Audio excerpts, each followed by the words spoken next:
Okay, so we're back for another deep dive. Always be pleasure. Today, it's into this recent Star Atlas Economic Forum Yeah. from April 2025. Mm-hmm. You guys shared a bunch of the audio excerpts with us, and well, We did. our mission's pretty simple, really. Yeah. I mean, we just want to pull out the most important updates and insights. Right. So for you, the learner. Yeah. you don't have to wade through all the noise. Absolutely. It's really just It's your express route. the need to know stuff, basically. Yeah, to understanding, About the Star Atlas economy right now. what's actually going on. Yeah, exactly. Yeah. And for you, the learner, Yeah. this is really about getting like a genuine look at, what the developers are thinking right now, like where their heads are at, Yeah. what's coming down the pipeline, Right. what trends are they seeing in the economic data, Yeah. and putting it all together for you in a way that you can, Like synthesize it quickly. digest it quickly and thoroughly. Yeah. So expect, some really interesting detail. I think so. And hopefully some clarity on some topics that Or can let's hear- feel a little bit dense sometimes. Yeah, some of this stuff is not Yeah. easy to wrap your head around. No, it's complex. Yeah. There's a lot going on. But let's jump into it. Yeah, let's unpack it. I think a good place to start is the community dashboard. Okay. Yeah. Gareth from the forum Right. was talking about, pretty major update Behind the scenes. behind the scenes. Yeah. They moved to a new Faster server. faster Google Cloud server. Mhm. What's this mean for, you, Right. the average person? Well, what's fascinating here is that Yeah. you actually benefit directly in how you interact with the data. Right. It's not just some like minor tech detail, right? Right. This is the engine that powers all the data tools. Yeah. So think of it like upgrading the plumbing in a building. Okay. Suddenly everything flows better. I like that analogy. So for you, Yeah. that means, faster loading times on the dashboards, Mm-hmm. more up-to-the-minute data refreshes, Okay. and ultimately, quicker decision-making Right. when you're navigating the marketplace. Yeah, you can react Yeah. more quickly to things as they change. Exactly. Yeah. Okay. Makes a big difference. So speaking of the dashboard, he did also mention A couple glitches, a yeah. couple of glitches. Mhm. Can you walk us through those? Certainly, so first up on the beta platform, Okay. the price chart tooltips Right. were showing 0 values Mm-hmm. for some really low-priced assets, Okay. like carbon Mhm. or hydrogen. Okay. Apparently, Looker, Mm-hmm. that's their data visualization tool, Right. has a temporary glitch Okay. affecting how it displays those tiny numbers. Okay. So it can't handle those. It just doesn't know what to do with them. Yeah. The important thing for you to know, though, Right. is that while the exact number in the tooltip Mm-hmm. might be incorrect for now, Okay. the visual trends that you're seeing in those charts Right. are still accurate. So it's still showing you the overall direction. Exactly. So you can still see Just maybe not the exact numbers, whether the price is generally trending up or down Right. for these ultra cheap resources, Okay. which can still, signal broader economic shifts. So the interface is still useful. Absolutely. Yeah. Just got to, Take it with a grain of salt yeah. on those specific numbers. Gotcha. Okay. What was the second glitch? Right. So the second issue involved the database Mm-hmm. not syncing perfectly. Okay. And this was causing, Yeah. temporary dips or spikes in some of the dashboard views. Okay. One specific example they gave was the What was it? The daily active on-chain? daily active on-chain users, right? Or DAOU. DAOU. That figure Mm-hmm. on the Starbase active user table. Okay. But the good news is they anticipate that these syncing issues would Okay. be resolved by the end of that week. Okay. So hopefully things are running much smoother for you now. Fingers crossed. Yeah, fingers crossed. For good data. For nice, consistent data. Yeah, exactly. Okay. Let's get into the new features. Yeah. Because this is the fun stuff. This is the exciting stuff, yeah. Garrett seemed particularly enthusiastic He did. about the updated token emissions dashboard. Mm. What did they add to it? This is where it gets really interesting, I Yeah. think, for Yeah. you. The big addition here is the wallet lookup feature. Hmm. So now you can actually see Atlas emissions Right. across all the different Star Atlas programs. Okay. And you could break it down Yeah. by individual wallet addresses. Oh, wow. So you can see the total amount of Atlas emitted Okay. to a specific wallet. And the cumulative emissions over time Okay, for that wallet. that's powerful. Yeah. So obviously anyone who's, Right. wants to keep an eye on their own earnings, Mm-hmm. this is incredibly useful. Mm-hmm. But he also hinted at, More investigative applications. yeah, like a more, Nice. investigative use case. Yeah, he did. Yeah. So it's about, Mm. this is for you to dig into, suspected conspiracies, as you put it. Okay. So if you have a hunch Right. that a particular wallet Mm-hmm. might be accumulating like an Yeah. unusually large amount of Atlas, Right. this tool gives you the transparency to explore that. You go and check. You can go and check. Wow. It's about putting data directly in the hands of the community. I love that. Okay. Uh, Powerful stuff. What else has been added to the dashboard? Okay, so next up, Yeah. we have the fleet rentals view. Okay.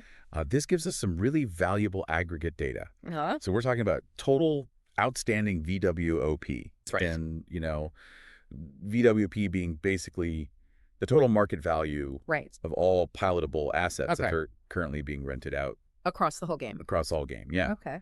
And also the VWP being rented per wallet Right. on average. So what do these overall numbers Yeah. tell us about the fleet rental market? Well, if we connect this to the bigger picture, Yeah. right, this gives you a sense of the sheer scale Mm-hmm. and level of activity Yeah. within the rental market. Yeah. So a high total outstanding VWP Yeah. suggests Right. that a large number of assets are being actively used, Okay. and the VWP per wallet Right. gives you an idea of, Yeah. the average investment level Of who's borrowing. of the people who are borrowing. Yeah. Right. So it's yeah. a valuable metric. Yeah. They also highlighted Yeah. that the fleet rental offers Mhm. are being accepted at a surprisingly high rate. That's right. Like, what was it? So since March 15th. They've seen an acceptance rate of between 75 and 85%, Wow. which is a really significant proportion Yeah, that's, of listed fleets getting rented out. yeah.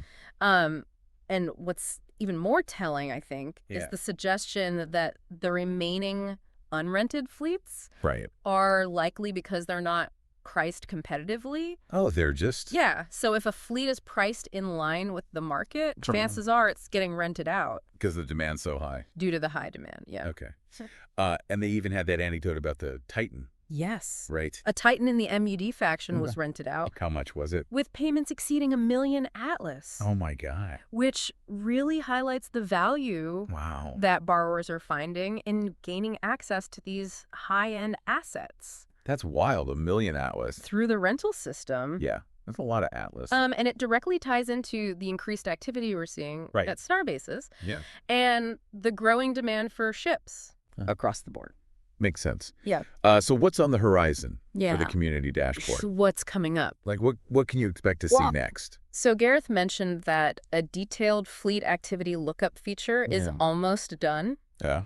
So this will likely allow you to see even more granular information about individual fleet rental transactions. Okay.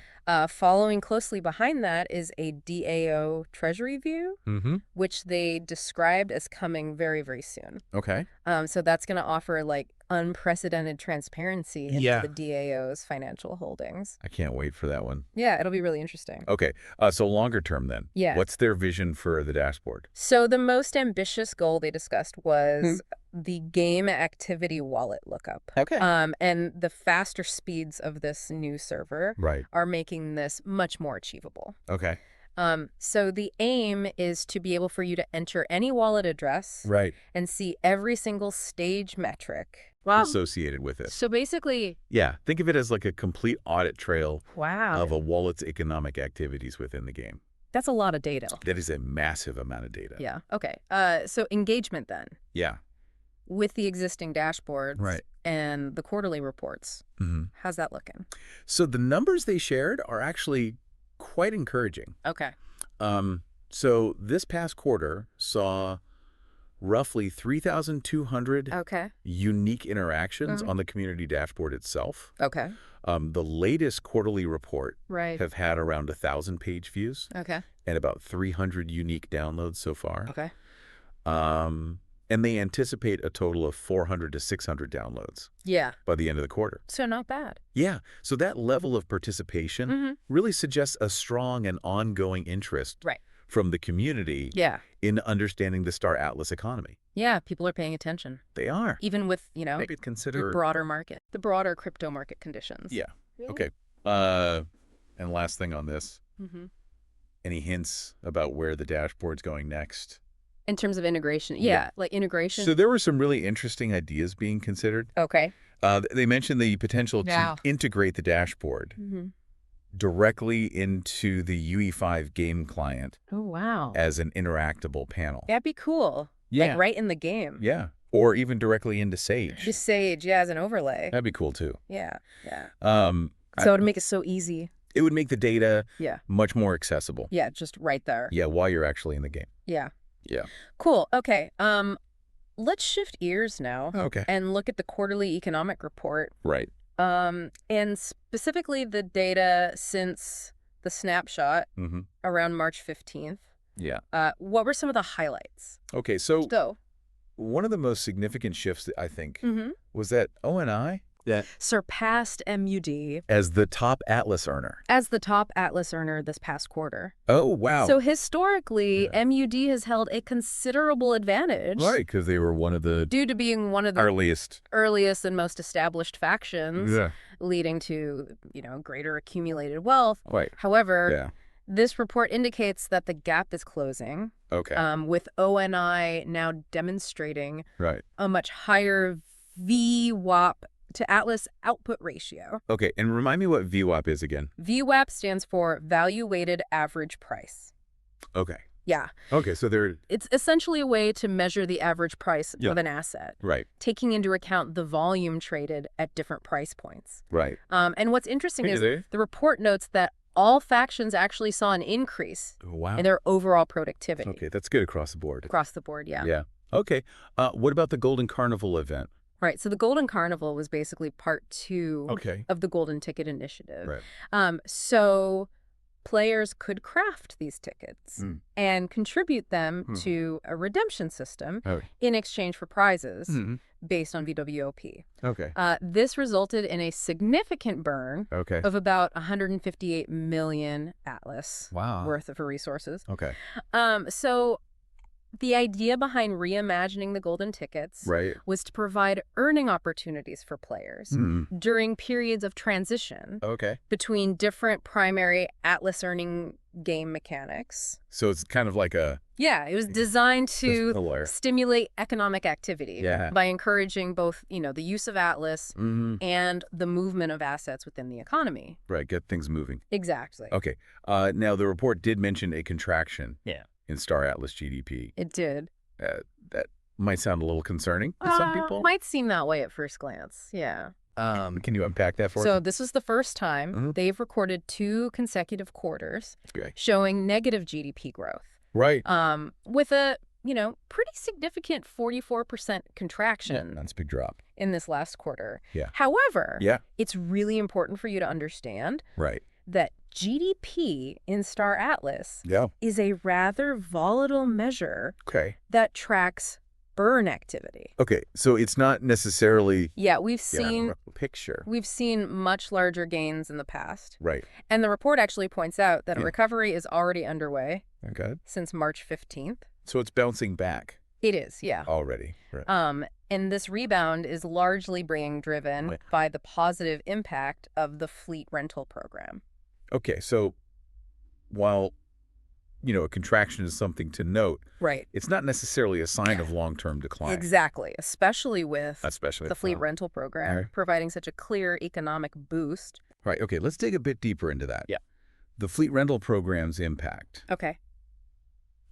The report had some more specific details. It did. Beyond what we saw in the dashboard updates. Yeah, let's delve into that. Yeah, what else did they share? So the fleet rental program is currently generating over 1 million Atlas per day. Wow. In earnings. For the lenders? For the lenders, yeah. Wow. Which is a substantial influx of capital. Right. The number of active fleets has grown by 15% since the program was released. Right. And continues to trend upwards. So it's still growing? It's still growing. Yeah.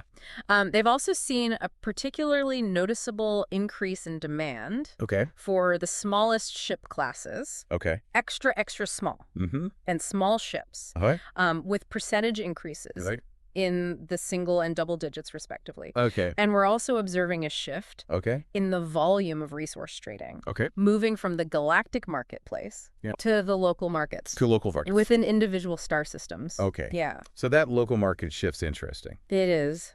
What do you think's driving that? So the increased activity in local markets is likely directly related to the utility of rented fleets for tasks like resource gathering and transportation within specific areas of space. Makes sense. And what's crucial for you to know is that the reported 30% share for local markets is actually likely an underestimate. Of the true volume? Of the true volume, yeah.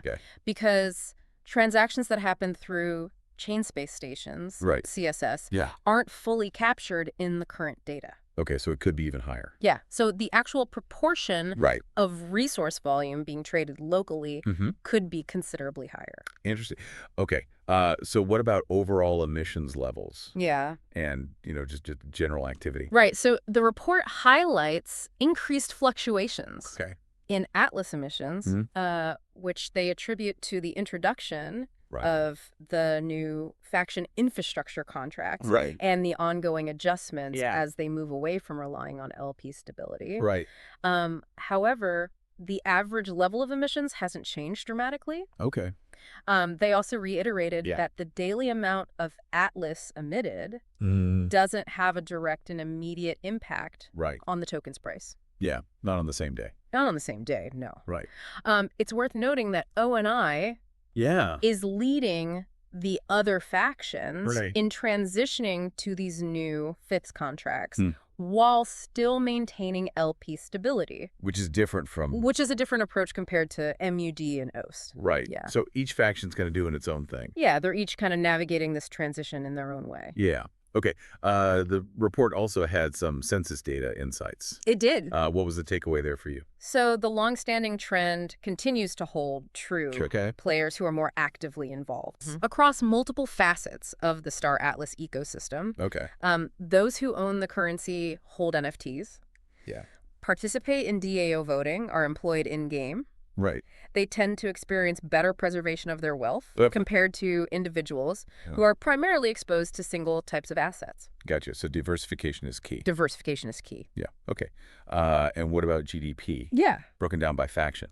Right. So ONI once again demonstrated really strong performance. Showing the smallest decline in GDP at only 18%. Wow. Which really underscores, their economic strength. Relative to the other factions this past quarter. Okay.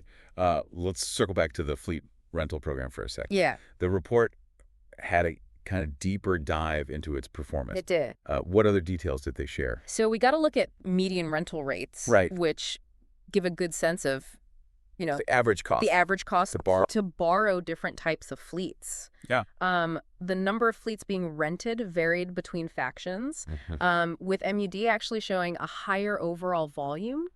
And this might be because they have a larger number of smaller, more readily rentable ships available. Even though ONI has. Even though ONI actually has the highest proportion of smaller ships per player. Okay. Interesting. Yeah. What about the rental duration?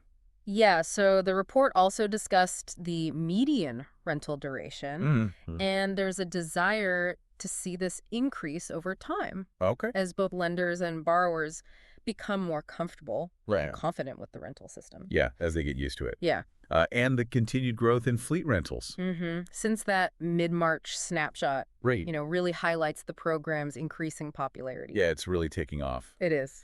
And how does something like the SCORE program tie into this growing rental system? So the report suggests that the SCORE program, which previously generated a significant amount of VWOP for players, is potentially becoming a key source of assets that are now being transitioned into the rental system. Oh, okay. So they're... Yeah, so it allows players... taking their SCORE assets... to continue generating value and renting them out from those assets in a different way. Okay, that's cool. Yeah. They also mentioned increased production. for the groups who are renting. Yeah, we're seeing early indication. Which makes sense. Of increased production, for groups. Yeah, because if you have access... Who are actively renting fleets. To better ships. Which makes sense. You can do more. Access to better ships should lead to higher output. Right. Right. Okay, and what about the average number of active fleets per player? So interestingly, they noted an expected downward trend in the number of daily active fleets per player profile. Okay, now that sounds bad. But this is actually seen as a potentially positive sign. Oh, okay. Why is that? It suggests that more individual, smaller players are now participating Doing rentals in the game, thanks to the accessibility offered by fleet rentals, okay, rather than a smaller number of large players operating vast numbers of their own fleets. Gotcha. So it could indicate that's actually a wider distribution. For players involved. Economic activity. Yeah, that's cool. Yeah. They also mention high capital-intensive operations. What does that refer to? So this refers to the total VWAP of the active fleets within each faction. Okay. So essentially, it's showing where the most valuable collections of ships are currently being utilized. Right. So it gives a snapshot of where the major economic power in terms of deployed assets is concentrated within the galaxy. Okay. And then they had the fighter VWAP per faction map. Which sounded really interesting, like almost a... like a very early glimpse of potential conflict zones. Yeah, correct. Exactly. So what was that showing? It visualizes the distribution of fighter VWAP across the different regions of space, offering a preliminary look at where potential future conflicts might arise. Based on where? Based on the concentration of valuable combat-oriented assets. Okay. So currently it shows significant concentrations of fighter VWAP along the borders between MUD and ONI territories. Interesting. Suggesting that those might be hotspots. These areas might become hotspots when more robust combat mechanics are implemented. Right. Definitely something for you to keep an eye on. Yeah, that'll be interesting to watch. As the game develops. Yeah. Okay, anything else stand out to you from the report? So the continued growth in the share of resource volume being traded on local markets, as we discussed, is a significant trend. Yep. The report also highlighted a very large price difference. Okay. The SDU. The SDU. Yeah,